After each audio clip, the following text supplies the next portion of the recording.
Бывший депутат Госсовета Коми, ректор СГУ имени Петерима Сорокина Марина Истиховская полностью оправдана. Такое решение принял Третий кассационный суд общей юрисдикции в Санкт-Петербурге.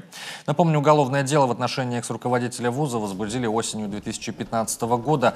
Ей вменяли превышение должностных полномочий. Главный эпизод касался договора об оказании услуг общественного питания с компанией «Торговое предприятие «Бумажник» в 2014 году. По версии следствия, коммерческое предприятие не доплатило СГУ за аренду предоставленных площадей под нужды студенческих столовых 59 миллионов рублей. 59 миллионов – это много или мало?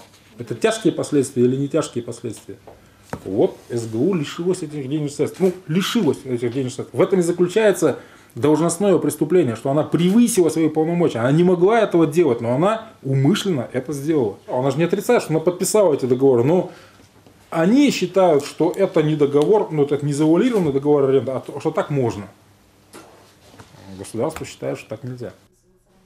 Ущерб по второму эпизоду о незаконном предоставлении бесплатного служебного жилья питерскому политтехнологу, который занимался предвыборной кампанией Истиховской, по оценке следствия составил 67 тысяч рублей.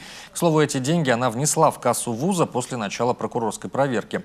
В итоге в 2017 году Сыктывкарский суд признал экс-ректора СГУ виновной по обоим обвинениям, назначил 3 года условного лишения свободы и 2-летний запрет на занятие руководящих должностей.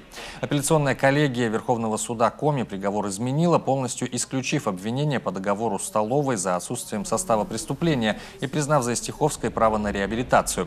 Осужденной пришлось отказаться от депутатского мандата. В итоге сторона защиты дошла до Верховного суда России и добилась пересмотра дела в Третьем кассационном суде в Петербурге, который заработал осенью 2019 года. Питерская Фемида оказалась более благосклонной. Полностью оправданная Марина Истиховская получила право на реабилитацию и возмещение вреда от незаконного уголовного преследования.